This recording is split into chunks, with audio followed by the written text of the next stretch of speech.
Here's what should terrify every Western leader. Xi Jinping just threw the world's most dangerous dictators a coming-out party, and they're no longer hiding their intentions. When China's supreme leader stepped onto the grand stage in Tiananmen Square, flanked by Vladimir Putin and Kim Jong-un, like some geopolitical boy band from hell, the message couldn't have been clearer. This wasn't just another ceremonial parade. This was a declaration of war against the American-led world order. Picture this scene. 50,000 spectators sweltering under Beijing's scorching sun, waving crimson flags while massive screens broadcasted the spectacle to every corner of China. Behind the trio of controversial leaders stood a rogues gallery, including representatives from Iran, Pakistan, Belarus, and Myanmar. It looked less like a World War II commemoration and more like an audition for the next global conflict. Donald Trump certainly didn't miss the provocation. The former president fired back on social media, sarcastically sending his warmest regards to Vladimir Putin and Kim Jong-un as they conspire against the United States of America. But here's where it gets controversial. Was Trump right to call it a conspiracy? Or is China simply offering the world a legitimate alternative to American dominance?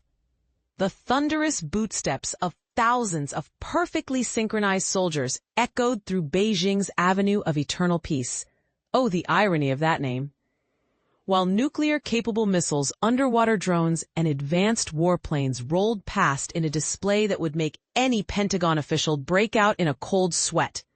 This wasn't just flexing. This was Xi announcing China's arrival as a military superpower that could challenge American might anywhere on the planet. For years, Beijing has painted itself as the peaceful giant rising quietly while pointing fingers at America's warmongering tendencies. Yet here was Xi orchestrating the most aggressive display of military force in recent Chinese history, all while preaching about peace. The cognitive dissonance is staggering, but that's exactly the point. And this is the part most people miss. A hot microphone caught Xi and Putin casually discussing how medical advances might soon allow people to live to 150 years old. Think about that for a moment. These two leaders are planning for a world where they could potentially remain in power for another half-century. Kim Jong-un seemed to get the memo too, bringing along his daughter and potential successor on his armored green train to Beijing, as if to say, this alliance will outlast us all.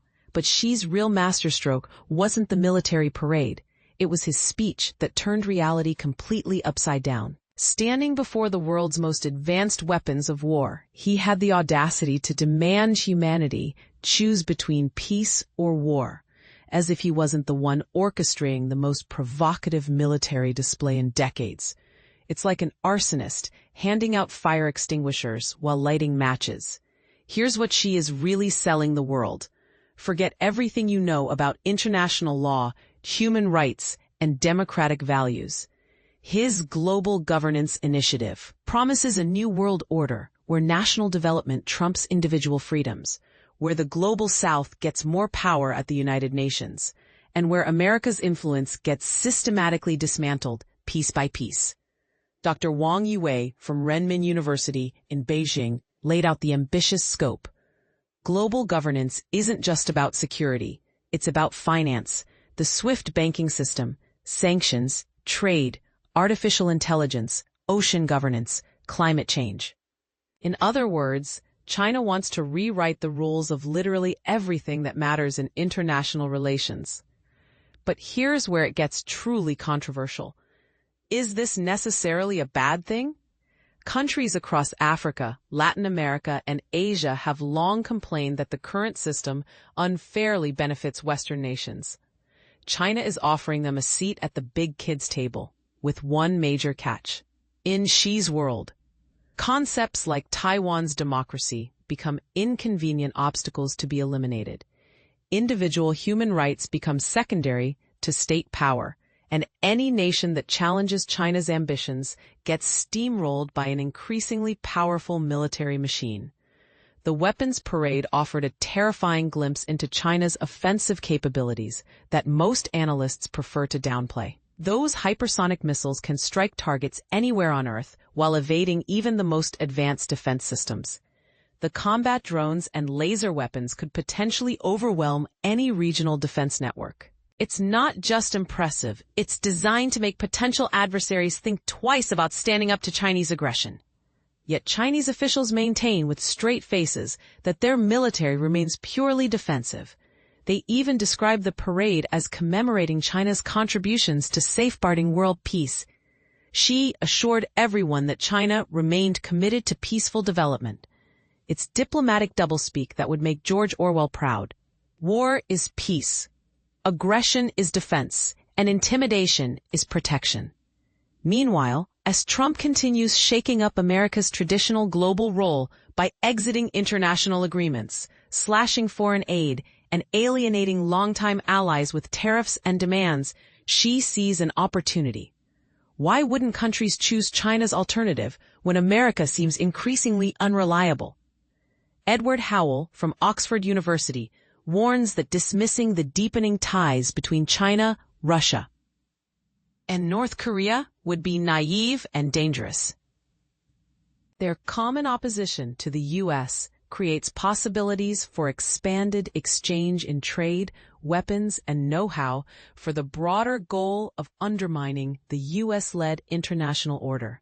Translation: this isn't just friendship. It's a coordinated campaign to end American global leadership. But here's the twisted irony. China's growing aggression in the South China Sea and threats toward Taiwan are actually pushing America's Asian allies closer to Washington.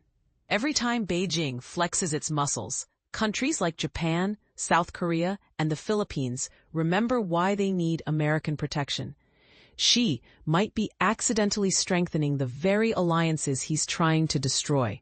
Then there's the elephant in the room that nobody wants to discuss: China's domestic problems.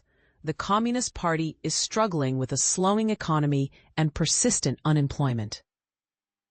Some experts worry that drumming up nationalism through military parades might be a dangerous distraction strategy that could push China toward even more aggressive international behavior. Tong Zhao from the Carnegie Endowment notes that the parade serves not only to demonstrate power abroad, but also to rally nationalism at home and strengthen public support in face of economic headwinds. It's the oldest trick in the authoritarian playbook. When times get tough domestically, find an external enemy to blame and a military victory to promise. Even within China, some are questioning where this military buildup leads. Senior Colonel Zhou Bo from Tsinghua University posed the ultimate dilemma. China aims to have a world-class military by 2049 that's neck-to-neck with the U.S. military. But then comes the uncomfortable question. How can you prove that you have a world-class military without being combat-tested?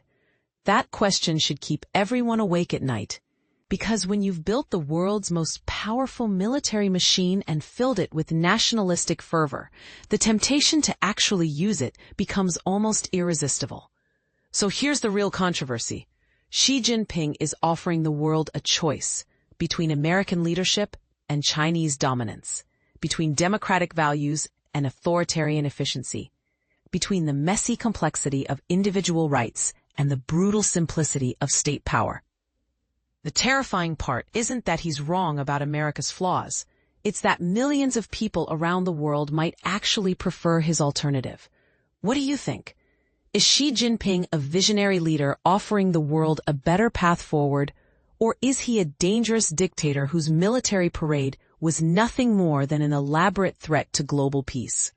Are we witnessing the birth of a more democratic international system, or the rise of a new kind of authoritarianism that could make the 20th century's darkest chapters look like a rehearsal? The choice, as Xi said, is between peace and war. But which path is which?